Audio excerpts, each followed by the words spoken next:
Baik, di sini saya akan mempresentasikan soal RW 2 yang menjadi tugas kami di sejarah kebudayaan Islam. Di sini saya akan menjadikan RW 2 sebagai tempat di mana toleransi itu dibangun. Islam dan integrasi sosial. Islam menekankan perdamaian dan toleransi. Di RW 2 mempunyai yang namanya sikap toleransi yang begitu tinggi. Walaupun di RW 2 memiliki beberapa agama seperti Islam, Katolik, dan Protestan. Tidak menjadi halangan bagi mereka untuk merasa berbeda yang satu dengan yang lain. RW 02 menjadi tempat di mana toleransi itu dibangun. RW 02 menjadi tempat di mana kegiatan-kegiatan sosial itu menjadi hal yang dibangun secara bersamaan. Dari Islam, tempat ibadah umat Islam di RW 2 adalah satu masjid dan satu musola. Kondisi kemakmuran masjid Darussalam yang ada di RW 2 bisa mencerminkan tingkat keagamaan umat Islam RW 2. Masjid ini menjadi penuh pada saat sholat Jumat, dan itulah jamaah pada sebagian dari para musafir dan kebetulan lewat.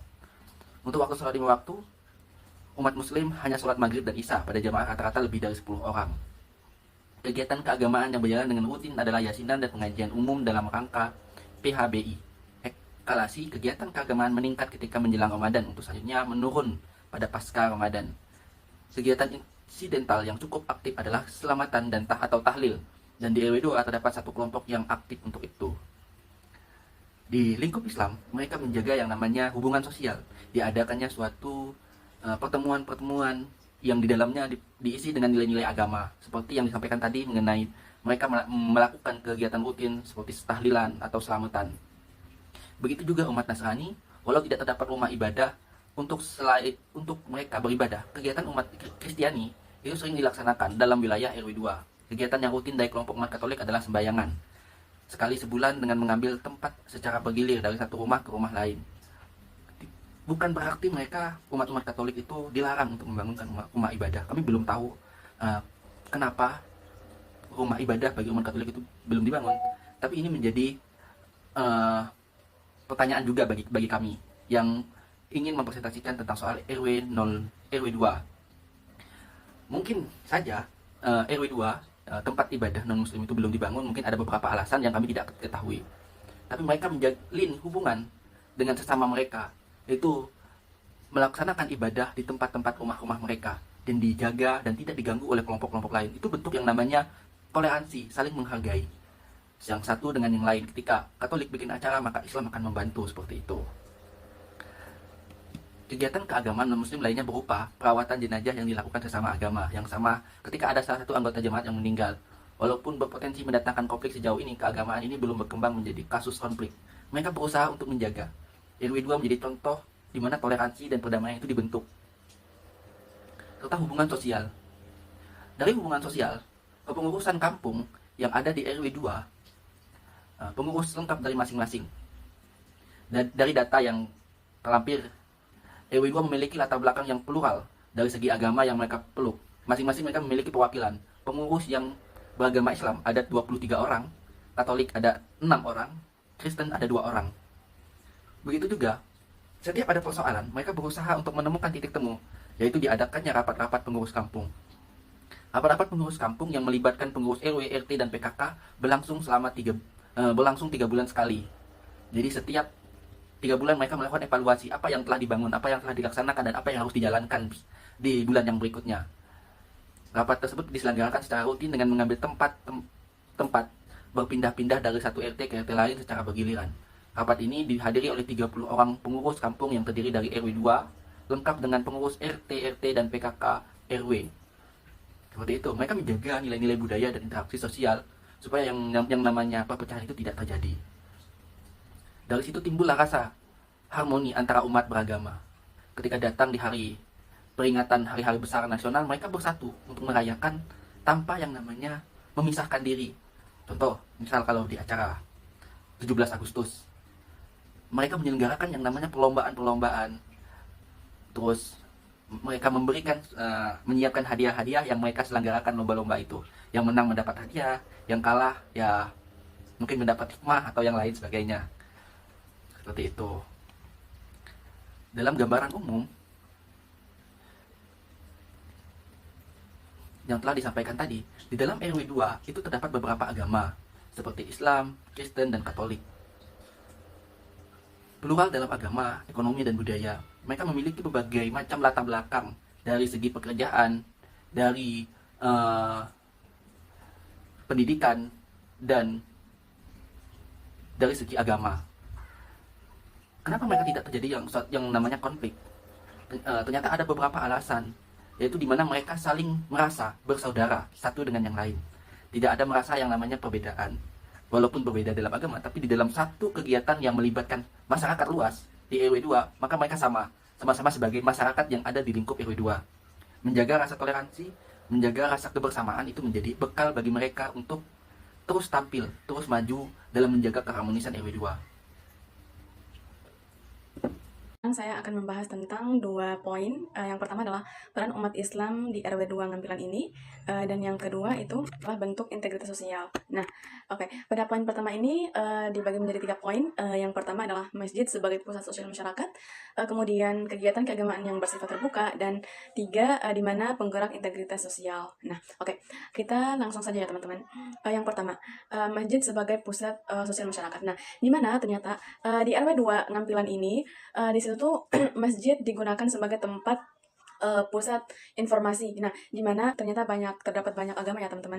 Dan salah satunya adalah kayak Islam, Kristen, Katolik dan sebagainya. Namun uniknya ternyata mereka menggunakan masjid itu sendiri dalam kegiatan sosial. Misalkan kayak mereka pengumuman penting seperti kayak kabar duka atau kegiatan warga, ataupun mungkin juga seperti kegiatan gotong royong, rapat dan lain-lain. Nah, di situ tuh digunakan masjid.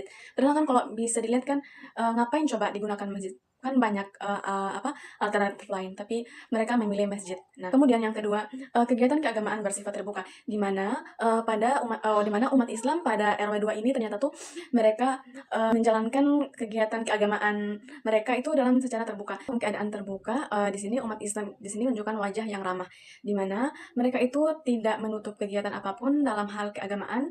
Mereka saling terbuka sesama agama lainnya. Contohnya seperti hal ini yang dimana menciptakan lingkungan merasa nyaman, dihormati, dan bahkan sering turut serta dalam aktivitas non ritual. Misalkan kayak misal umat Islam lagi melakukan kegiatan. Nah, di situ mereka umat lain atau umat Kristen atau umat lainnya mereka ikut juga dalam membantu kegiatan tersebut. Nah, kemudian adanya keterbukaan tadi, makanya di situ muncul penggerak integritas sosial tadi. Nah, yang dimana ketika munculnya penggerak integritas sosial, di situ tuh umat Islam dan umat Kristen atau umat lainnya mereka tuh bersatu, di mana di situ muncullah hubungan toleransi yang kuat, di mana mereka saling saling bahu membahu, kemudian saling mempererat silaturahmi, juga mereka saling tolong menolong dalam kegiatan apapun. Nah, terus untuk poin yang kedua tentang bentuk integritas sosial yang mereka lakuin, contohnya itu seperti yang pertama gotong royong dan ronda malam. Nah, di mana pada gotong royong dan ronda malam ini tuh biasanya gotong royong ini dilakukan pada saat kayak hari besar atau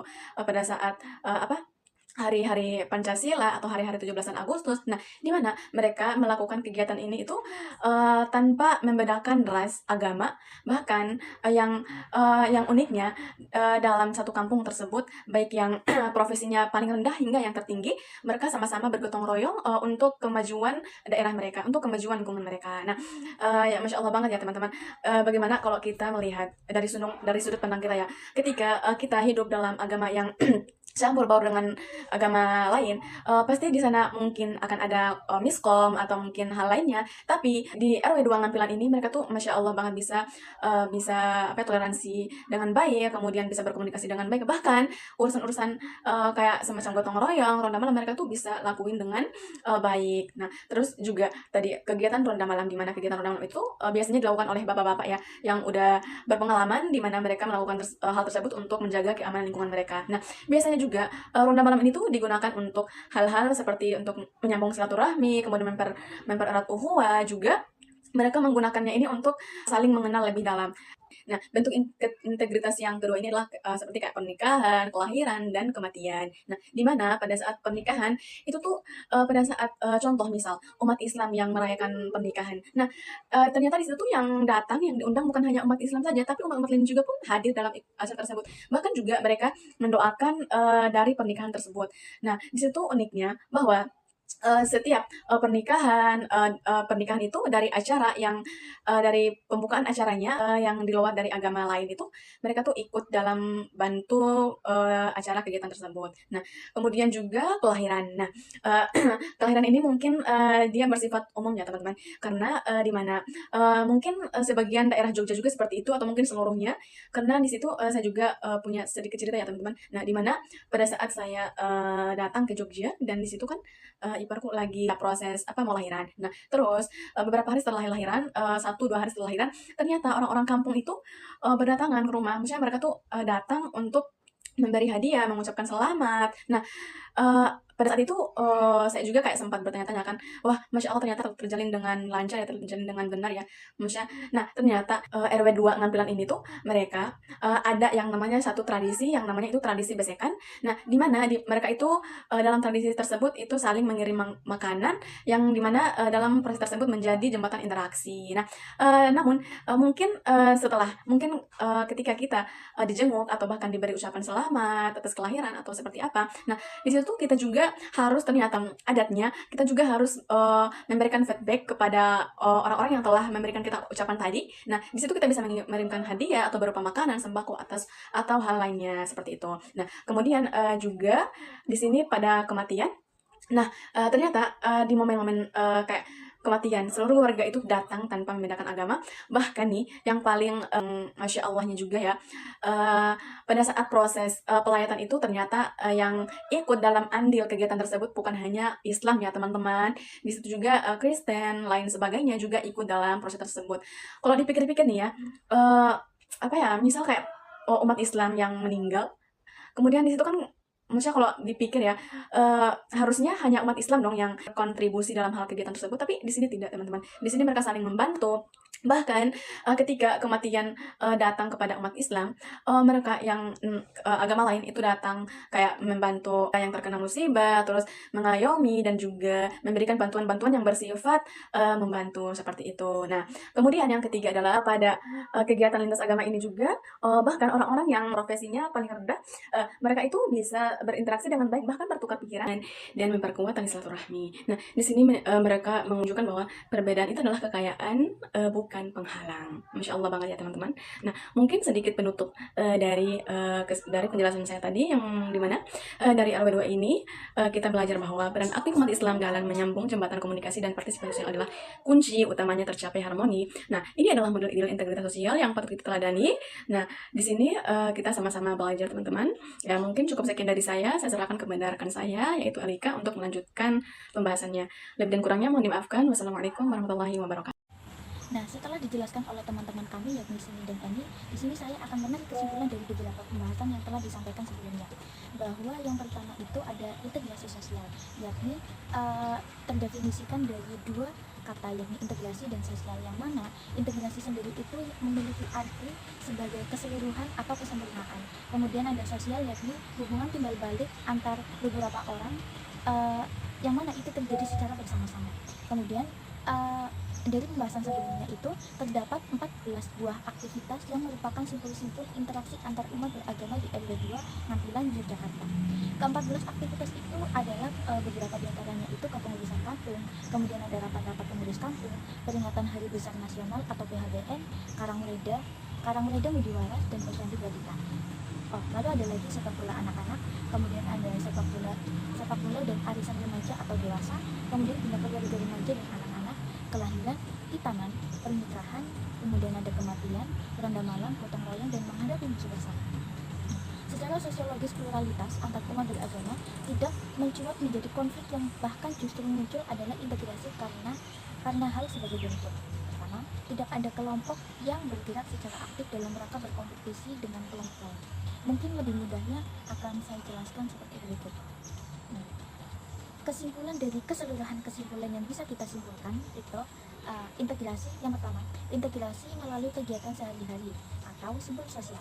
Integrasi sosial paling efektif justru malah bukan karena diskusi formal, melainkan melalui interaksi rutin seperti ronda malam, posyandu, dan olahraga bersama. Hal ini menciptakan ruang perjumpaan yang melarikan sekat agama. Kemudian, identitas teritorial melampaui identitas agama. warga RW 2 lebih merasa sebagai orang nampilan daripada sekedar umat Islam atau umat Kristen. Hal ini terlihat saat mereka bersatu menghadapi musuh dari luar tanpa memandang perbedaan partai atau agama. Jadi yang dapat kita simpulkan dari depan itu, mereka itu bersatu bukan karena agama, tapi justru karena interaksi sosial. Kemudian yang ketiga itu ada budaya abangan dan toleransi praktis. Adanya sikap permisif atau longgar terhadap perbedaan dan rendahnya fanatisme sempit membuat masyarakat lebih fokus pada nilai kemanusiaan seperti menolong warga yang meninggal atau merayakan kelahiran daripada perdebatan teologis atau terkait keagamaan. Kemudian yang terakhir itu ada fungsi masjid sebagai fasilitas umum. Terdapat masjid di Ngampilan Yogyakarta RW 2 itu Masjid Darussalam. Di sini berfungsi itu tidak hanya untuk ibadah teritorial, nah, tetapi juga sebagai alat komunikasi publik seperti yang dijelaskan sebelumnya itu, sebagai pemberitahuan informasi ketika terjadi atau adanya masyarakat yang meninggal dalam RW 2 Ngampilan Yogyakarta tersebut. Nah, yang menunjukkan hal itu menunjukkan inklusivitas institusi agama. Nah, terakhir kesimpulan yang dapat kita simpulkan itu integrasi sosial di Indonesia yang nyata terjadi karena adanya ketergantungan fungsional. Masyarakat itu sadar bahwa untuk hidup aman, bersih, dan tentram, mereka tidak bisa bekerja sendiri-sendiri berdasarkan agama, melainkan harus bekerja sama sebagai tetangga. Sekian dari kami, integrasi sosial antar umat beragama kelompok 6. Nun wal qalam wa ma yasturun. Assalamualaikum warahmatullahi wabarakatuh.